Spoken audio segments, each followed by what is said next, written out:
9 настай Анунга охин төмөр гулсуурт дарагдаж гэмтсэн байна.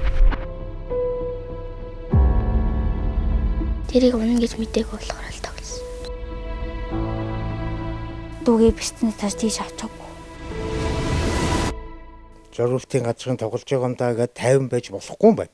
Одоо хүн төмөр онол одоо тэр хүүхдэд бүр амар л тий биштэн. Яг энэ тохиолдолд яах ёстой юм бэ те?